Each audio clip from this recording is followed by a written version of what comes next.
Pokemon made me into a furry, not clickbait. Now you see, I wasn't much of a Pokemon fan, to be honest. I didn't even get into Pokemon until Pokemon Scarlet and Violet. And the reason I got into it was Pikachu and Cinderace, which are really cool.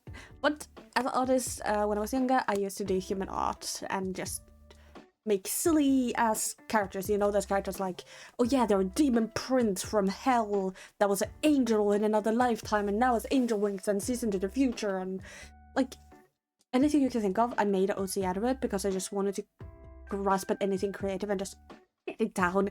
And when it came to getting an art style, I kind of looked at all the Pinterest artists and the furry artists and like the stylized art like Parallel or Samda's art and all the Samda's artists and furry artists. What am I saying? But all the cool artists on Twitter and on Pinterest that had such beautiful saturated high pop furry art, and I just want to grab it through the wonder and just nom nom nom.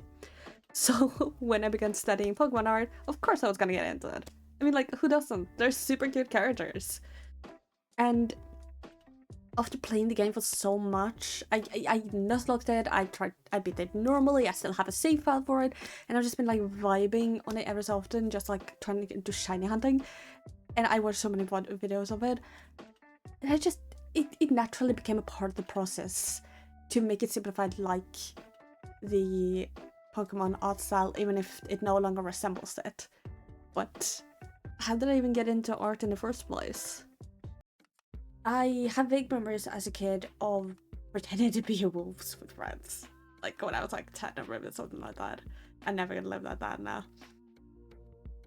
But I feel like everyone had like pending thingies, and it's not exactly why I knew. But it was just a memory that just came back to me as I've been thinking about this and trying to write a script for like how to explain everything. And then I began doing art later on, and at the beginning I did like human art, demons, that sort of thing, but it was never anything anthro or anything nearly the same quality as now. I don't think I could show you any of my old art because most of it was very much event art. It was very different compared to what I do now. I would draw a lot, and I had a friend who drew a lot, but it was never anthro. And my cousins come into place. Now, when I was a kid, I would hang with them a lot, and one of my cousins, who was a woman, had a friend who at one point, I wasn't aware of this, but so I basically like, we were hanging out, us, my cousin, her friend, and one other person I don't know who was, and she was drawing, and I asked like, oh, what are you drawing? And she just gave my cousin this glance of worry, which was really weird because I'm a kid, you know. But I guess, yeah, kids are usually more open-minded, right? At least was. And my cousin said, yeah, don't worry, they're very open-minded.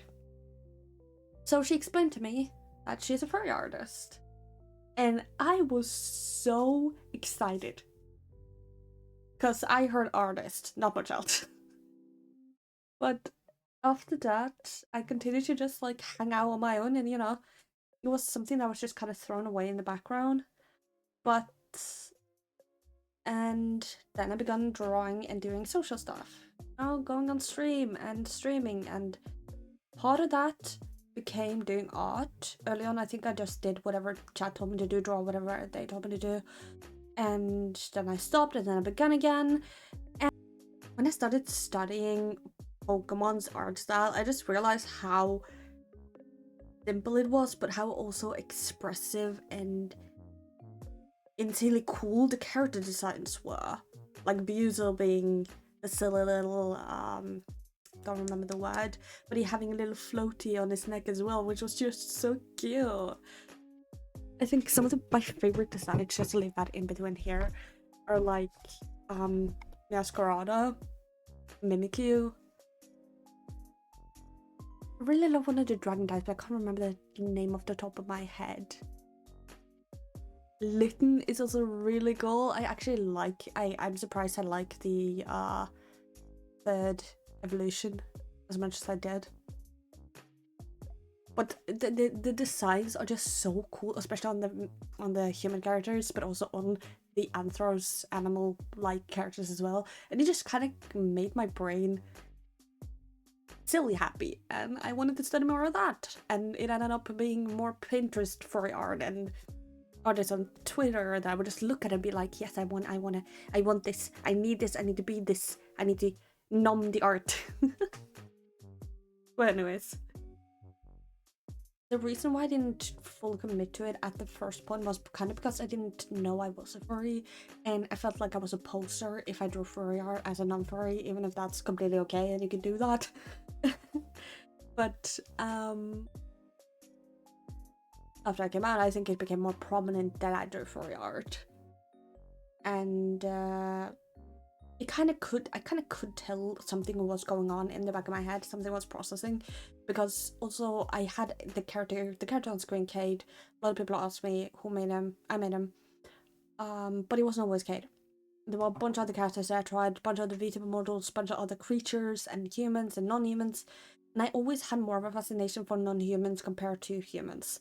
And when it came to presenting myself compared to presenting, like, you know how YouTubers have their face, you know, Jane Animation has her PNG, Shipperama has the sheep, Astro Spiff has his camera, you know, all that sort of thing. I wanted to have something that represented me, and in the end, Cade was the closest thing that came to show how I looked, what I looked like. And yeah, it just kind of became that part.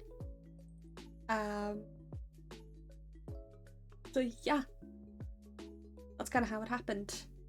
And I've always loved doing what I do. I think hadn't it been that, I don't know if I would have found my self-expression the same way.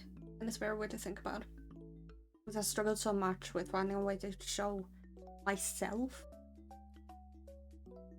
And then Cade fits so perfectly. All the versions of Cade throughout the years fit so perfectly. That was weird. Anyways, if you enjoy furry content, if you enjoy art content, or if you enjoy just yapping sessions, go ahead, subscribe. Good night.